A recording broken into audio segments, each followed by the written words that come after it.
Et tu viens nous parler de communication responsable des entreprises. Exactement. Alors j'avoue que quand on m'a dit que Louise venait nous parler de communication responsable des entreprises, j'ai dit ok. Qu'est-ce que c'est ? Mais qu'est-ce que c'est ? De quoi parle-t-on ? Qu'est-ce que c'est ? Je suis sûr que c'est passionnant, mais dis-nous qu'est-ce que c'est ? Alors, la communication responsable, en fait, c'est un peu un moyen nouveau concept, parce qu'il apparaît déjà il y a plus de 10 ans, sauf qu'en réalité, on commence à le mettre en place, il y a une grande hibernation, et on commence à le mettre en place depuis 1 ou 2 ans.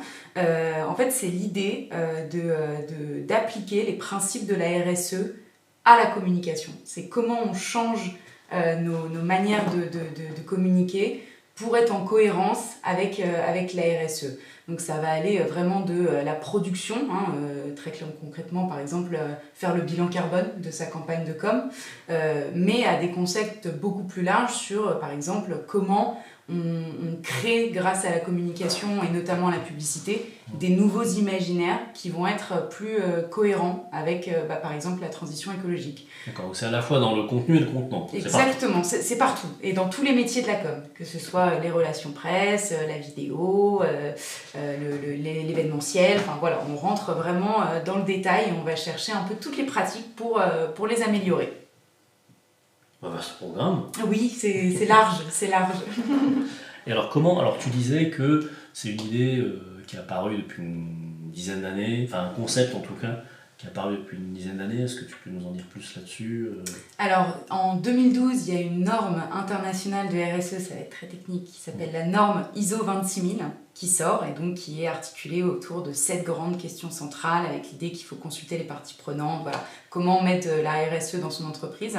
Et très rapidement, la communication s'en empare et Asael Adari, qui est le directeur général d'Occurrence, publie un livre qui est l'ISO 26000 appliqué à la communication. Et donc assez concret, mais en fait 10 ans se passent où le sujet, on se dit c'est super, mais pas tout de suite. Okay. Pas tout de suite, parce que on n'a pas les outils. On sait que c'est un peu incantatoire, quoi. On pourrait faire ça, mais comment, c'est un peu plus compliqué. Et 2, je pense qu'on avait moins de pression qu'actuellement. D'accord. Et donc on s'est permis de continuer à bosser comme on le faisait depuis des années, parce que sans évoluer. L'angle, comment dire, que je perçois de manière subliminale dans ce dont tu parles, c'est que c'est surtout du point de vue environnemental un petit peu. Enfin, quand on parle de façon, il y a tu disais RSE, donc il y a social et environnemental. Et c'est vrai que la thématique environnementale, en 10 ans, on est parti de loin pour monter aujourd'hui jusqu'à une préoccupation importante dans le top des préoccupations des Français. Il y a les intempéries, les différents phénomènes climatiques de l'été qui chaque année commencent à raviver des choses. Donc ça y est, la France est prête, la France est mûre pour se lancer dans la communication responsable. C'est plus que la France est mûre, c'est la France l'attend, parce que Convention citoyenne pour le climat, on prend 150 citoyens, on les met dans une salle, on leur dit on va parler d'environnement, faites l'ordre du jour des sujets qui vous intéressent, spontanément, communication et publicité. Avec une proposition qui est quand même très violente, qui n'a pas été retenue, mais qui a été très violente, qui était barrer d'un message toutes les pubs en écrivant « En avez-vous vraiment besoin ?» C'était une reco des 150 citoyens, comme ça, on leur parle d'environnement et ils pensent spontanément à la publicité. Donc, avec un rejet de la consommation, des supports de la pollution visuelle. Exactement, donc il y a l'environnement, mais il y a aussi le social. Est-ce qu'on a besoin de consommer autant ? Est-ce qu'on a besoin d'acheter plusieurs téléphones ? Est-ce qu'on a besoin de consommer des vêtements qui sont faits dans des pays avec des gens qui sont clairement en violation des droits de l'homme ? Enfin voilà, la France veut aussi consommer mieux.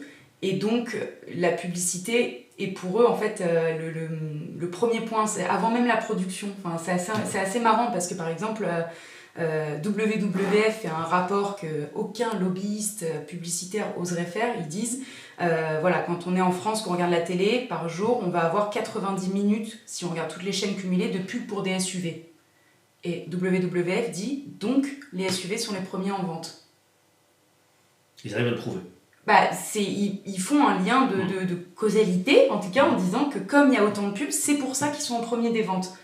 aucun lobbyiste publicitaire dirait c'est grâce à nous la pub que c'est en premier des ventes. Donc on nous donne un pouvoir, aux communicants en disant voilà, vous avez un impact sur la consommation, sur les imaginaires, sur le fait de faire vendre ou pas des produits qui sont bons ou pas pour l'environnement. Et donc voilà, il y a cette pression sociétale, il y a cette pression environnementale, il y a des grandes associations, citoyennes et associatives, parce qu'il y a des grandes associations qui ont publié des rapports qui en gros disent plus de pub, plus de problème, quoi. Donc, et il y a aussi tout ce qui va être le pan judiciaire, où on va pas se mentir, on a une loi climat et résilience où dedans il y a un petit paragraphe qui est lié à la com, donc on n'a plus le droit de communiquer sur neutre carbone, zéro émission, des choses comme ça. Et il y a une loi européenne, une directive européenne qui vient d'être votée, qui n'a pas encore été transposée dans les pays, mais qui vise à lutter contre le greenwashing, où en fait, je sais pas, maintenant, moi je suis une entreprise, je veux vendre un yaourt, je dis mon yaourt est plus écologique, il va falloir qu'il y ait un petit QR code pour aller vérifier toutes les sources qui devront être certifiées par un tiers. C'est-à-dire que Danone ne pourra pas juste dire, par exemple, bah voilà pourquoi je suis plus écologique, il faudra que ce soit validé par un cabinet externe. Donc on sent que ça devient plus compliqué pour les marques. Ça devient plus compliqué pour les marques. Et c'est une bonne chose pour les consommateurs, mais ça devient plus compliqué. La société change, le monde change. Donc oui, ces dernières années, les marques se sont rendues compte qu'on ne peut pas continuer à faire des pubs avec juste le produit au milieu, une farandole de produits, dire juste que c'est formidable, à un moment, il faut donner des gages. Ouais, c'est ça. Et même en plus de donner des gages, c'est comment... voilà, on a tous en tête des stéréotypes qui ont été véhiculés par la publicité, l'hypersexualisation des femmes avec toutes les pubs d'un gel douche, c'est toujours une femme nue sous la douche, de toute manière, voilà, c'est aucune visibilité des personnes en handicap. Il y a une étude Kantar où ils ont étudié 25 ans de pubs. Sur les 25 ans de pubs analysés, il y a 1% où on voit des gens en situation de handicap, et évidemment, sur ces 1%, dans 99% des cas, c'est pour parler de handicap. Donc dans la pub, en fait, le handicap n'existe pas. Sauf quand on veut en parler. Alors qu'il y a 15% des Français qui sont en situation de handicap. Donc comment on remonte comment on est en cohérence en fait avec la société, avec les représentations, et comment on change un peu les imaginaires, parce que c'est vrai que la publicité a un rôle là-dessus, il faut en être conscient. On peut parler du père de la publicité qui est Édouard Bernays, qui dans les années 30 va faire des très belles choses et en même temps des choses absolument improbables. Quand on voit que en fait, donc Édouard Bernays, c'est vraiment le père de la publicité. Pour ceux qui ont regardé Mad Men, ils doivent un peu voir qui c'est. Mais, je m'en souviens pas. Il apparaît un peu. Il n'est pas dans les personnages principaux, mais il apparaît un peu. Donc c'est un grand publicitaire des années 30, et lui, il avait comme grand principe qui est souffler aux gens les rêves avant qu'ils ne les aient rêvés. Donc on crée le besoin chez le consommateur avant qu'il existe. Et donc, alors il faut savoir un truc, c'est assez intéressant, c'est qu'il est des deux côtés de sa famille cousin de Sigmund Freud. Je pense que ça influence aussi la manière dont il va fonctionner, parce que du coup, il va vraiment s'intéresser au comportement, à la psychologie des cibles. Et par exemple, il va faire des très belles choses, comme arriver, grâce à une campagne publicitaire, à motiver les jeunes Américains à aller porter secours à la France pendant la Première Guerre mondiale, et à s'engager pour aller secourir la France et les Européens. Donc des belles choses. D'accord, en les représentant de manière peut-être héroïque. Exactement, en avec créant un de passage à l'âge adulte. C'est ça, un imaginaire de aussi l'Amérique est là, c'est les gendarmes du monde, on est là pour soutenir les autres. Enfin voilà, créer un imaginaire là-dessus. Mais après, il va y avoir par exemple d'autres choses qui sont beaucoup moins jolies, comme un de ses gros clients qui est Lucky Strike, qui vient le voir en lui disant mes ventes baissent. Et Édouard Bernays se dit c'est quand même dommage parce que c'est super, super bon pour la santé, les clopes en plus. Et on n'a que les hommes qui fument parce que les femmes qui fument c'est associé à la prostitution. Comment on fait pour changer ça et aller chercher une cible plus large ? Et à ce moment-là, il voit qu'il y a des femmes qui fument régulièrement, qui sont les suffragettes. En Grande-Bretagne, qui sont des féministes, qui se battent pour la liberté, pour l'égalité, pour l'indépendance.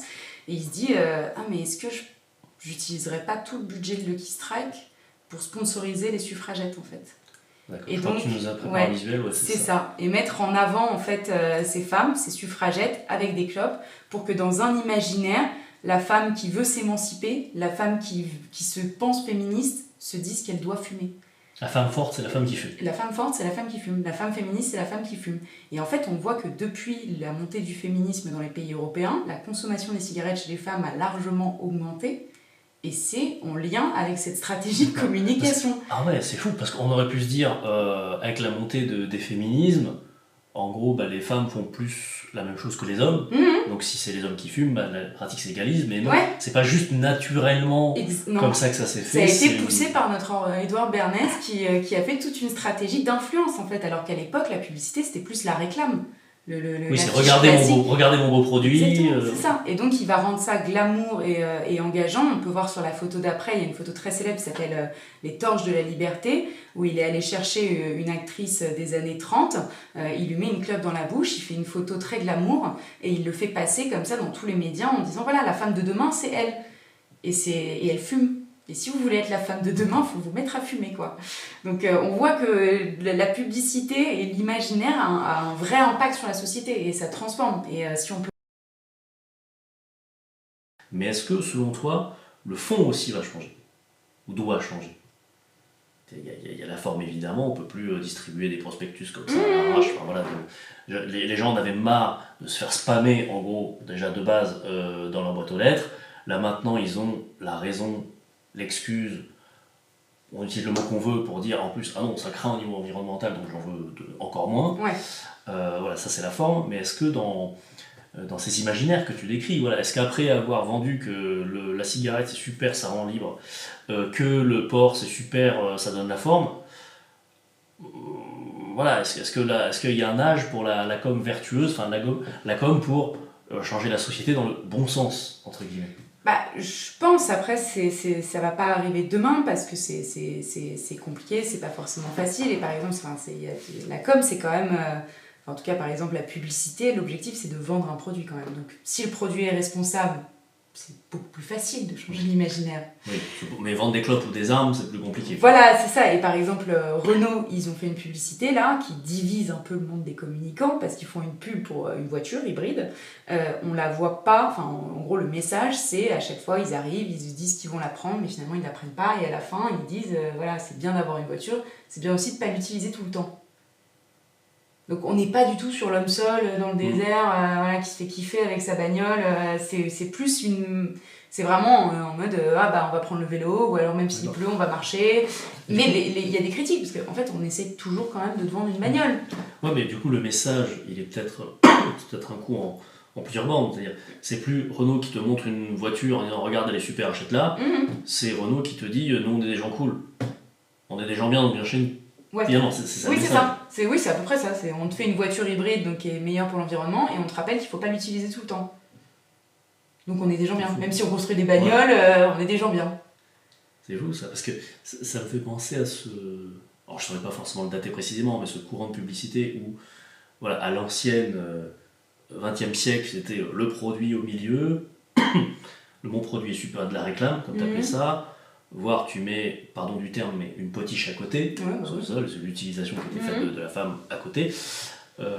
Et il y a eu, j'ai l'impression, à partir autour des années 2010, ces pubs très dans l'émotion. Des pubs avec des mots-clés, des valeurs, enfin... Alors, si tu prends notre café, voilà, lui dire mon café il est bon, achète-le. C'est si tu prends mon café, tu vas éprouver des émotions, des sensations extraordinaires, tu vas être téléporté à Paris. Voilà, si je reprends l'imaginaire des pubs avec des acteurs bien connus et américains et français. Voilà, il y avait cet âge-là entre guillemets. J'en parle en néophyte total. Voilà, de la pub émotionnelle qui véhicule des sensations, des valeurs. Et là, on serait encore sur autre chose qui est la pub, j'ai envie de dire peut-être avec le regard des anciens, une pub limite militante en fait.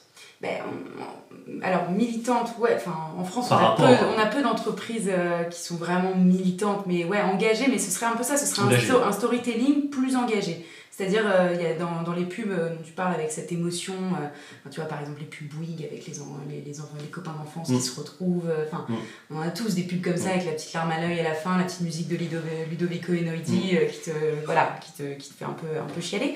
Mais en fait, on pourrait utiliser ces mêmes codes juste en passant un message qui va être plus responsable. Ça va pas forcément changer la manière dont c'est fait, c'est plus passer un message plus responsable. Par exemple, là, il y a une pub SNCF qui fonctionne très bien, qui s'appelle Hexagonal, où elle est La pub slamée, là. Exactement, c'est ça. Et en fait, que ce soit dans la manière dont ça a été fait, elle a été vraiment récompensée partout, parce que dans la manière dont ça a été fait, déjà, ils ont récupéré beaucoup d'images d'archives. La majorité des acteurs, c'est des salariés de la SNCF, donc c'est intéressant. C'est responsable, ouais, ok. Voilà, c'est ça.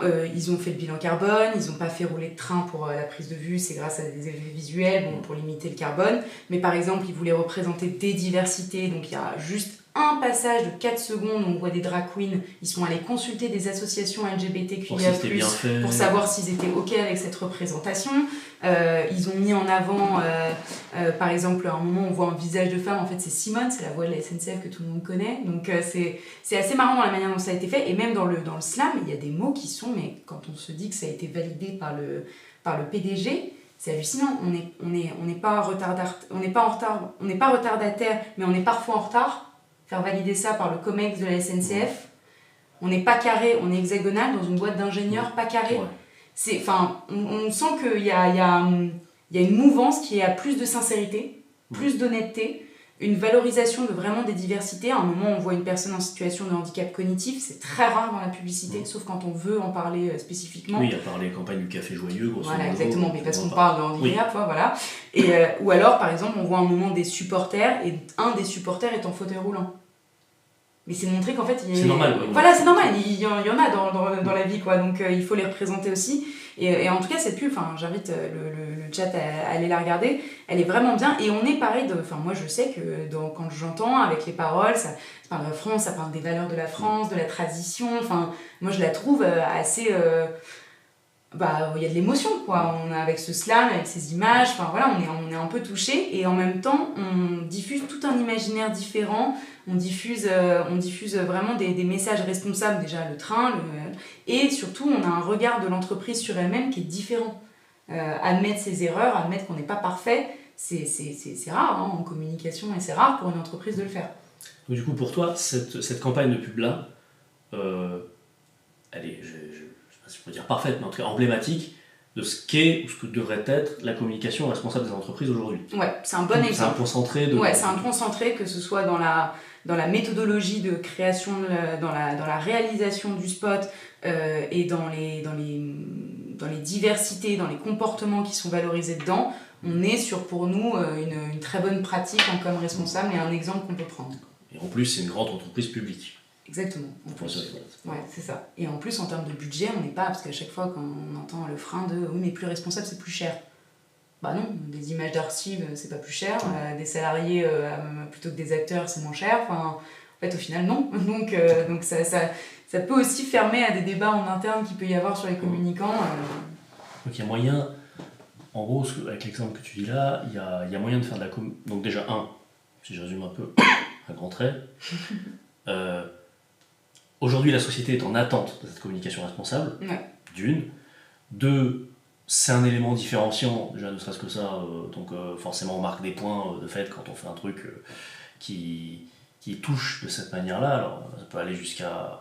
Je ne sais pas si ça rentre dans cette catégorie-là de communication responsable des entreprises, mais je pensais à la campagne d'Intermarché, là où un gars il fait du batch cooking et il se fait piquer son repas tous les jours, et en fait spoiler, c'est parce qu'il a un collègue qui n'a pas les moyens, et finalement ils finissent par se rabibocher.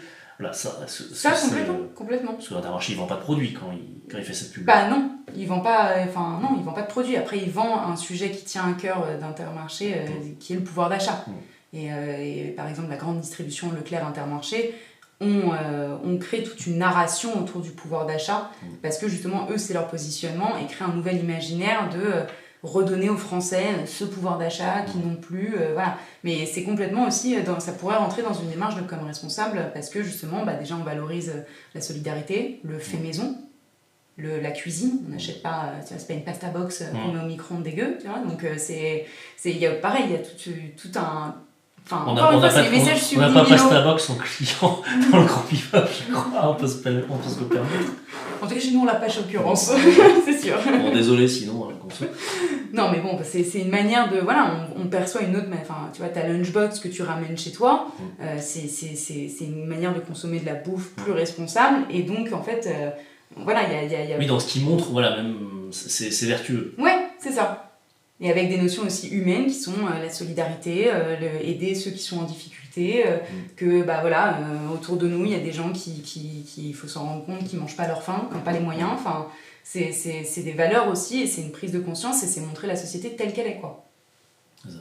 Donc une société qui attend ça, des pubs, enfin des communication qui est différenciante, enfin qui est tout bénef, quoi, et qui en plus, comme tu le disais sur la campagne hexagonale, coûte pas plus cher en fait. Voilà, c'est pas comme le bio où c'est voilà, pour être vertueux c'est plus cher. Là non, en fait, et finalement ça demande quoi? Ça demande plus d'imagination en fait. Alors, ça demande de bouger. C'est là le sujet, c'est que ça demande plus d'imagination, ça demande de créer une nouvelle grammaire qu'on connaît pas, parce que par exemple, on va pas se leurrer, hein, une pub pour un gel douche où c'est une nana à poil, ça marche, ça fait acheter des gels douches. Donc comment on fait pour créer un nouvel imaginaire sans hyper sexualiser la femme et toujours la montrer à poil, mais que ça marche aussi, parce que bon, on va pas se mentir, les entreprises quand elles font de la pub, c'est pour vendre. C'est pour vendre, hein. C'est pas des assos, elles sont pas philanthropes, donc c'est pour vendre. Comment on fait pour réinventer ça? Et il y a des actions hyper intéressantes, hein. En ce moment il y a une consultation citoyenne pour les nouveaux récits, avec des scénaristes, des citoyens, des professionnels qui écrivent ensemble. Donc il n'y a pas encore eu les résultats, moi j'ai hâte de voir ce qu'ils vont nous imaginer, mais on a besoin de créatives comme ça pour nous aider à le monde de demain, c'est quoi? D'accord. Comment entraîner le collectif, dans où est-ce qu'on veut aller, quoi. Ouais, c'est ça. Parce que bon, on voit bien que l'idée d'avoir sa maison, son petit pavillon personnel avec sa piscine privée, sa bagnole, ça va pas être compatible avec l'avenir, hein. Donc comment on crée de nouveaux rêves en fait? C'est ça, mais c'est fou comme ça. Enfin, j'allais dire c'est terrible parce qu'en gros la puissance publique, le politique, il est complètement en dehors du jeu. Après, tu dis les exemples que tu disais avec les campagnes Lucky Strike et compagnie, c'est que bon, c'est pas nouveau en fait. C'est que c'est la pub et c'est la com qui ont forgé ces imaginaires collectifs, mais aujourd'hui la main, elle est encore moins dans le politique. Je rebondis là-dessus parce que ce que tu dis me fait penser à en gros, je crois que c'est des travaux de Jérôme Fourquet, voilà, expert maison, qui avait fait tout un papier, une thèse sur comment les patrons de la grande distrib, en fait, sont les super ministres des Finances, en fait, depuis la crise, depuis le Covid et l'inflation. Et grosso modo, c'est eux qu'on invite sur les chaînes de télé, enfin c'est pas le ministre de l'économie qu'on invite pour parler de comment redonner du pouvoir d'achat aux Français, c'est les patrons des grandes chaînes. C'est Monsieur Leclerc qui vient. Leclerc, je crois qu'il y a le mec de Lidl aussi qui commence à faire beaucoup de plateaux. Super U, ça fait longtemps qu'il y avait historiquement toute la chaîne U, voilà, je ne sais plus comment ça s'appelle, le patron, mais voilà, c'est les patrons des groupes de grande distrib qu'on fait parler et qui disent oui, c'est nous qui nous battons pour le pouvoir d'achat et qui vont contribuer à façonner cet imaginaire. Après, l'imaginaire, c'est pas que la pub, hein. Par exemple, il y a aussi un gros sujet avec le cinéma. Mais c'est marrant parce que le cinéma commence déjà. Enfin, nous, on a été choqués de voir, et c'est pour ça qu'on dit aux communicants va falloir y aller, parce que ça se trouve, ça va nous tomber dessus aussi. Maintenant, quand on a un projet de film qu'on veut se faire financer par le CNC, donc le Conseil national de la cinématographie, il faut arriver avec un bilan carbone prévisionnel. Mais c'est impossible, enfin, c'est galère. C'est galère, mais c'est surtout, ça veut dire que le CNC peut dire non, mais là, tu vas dépenser trop de carbone pour un film. Personne ne va regarder. Voilà, donc non, je te finance pas. D'accord, même ça va jusque-là. Ça va aller jusque-là. Et nous, on se dit, il y a peut-être un jour où on va aller dans la direction d'une entreprise et dire voilà, moi j'ai prévu telle pub. Mais en fait, non, mais tu vas dépenser trop de carbone. On a déjà dépensé du carbone sur d'autres postes de l'entreprise. Non.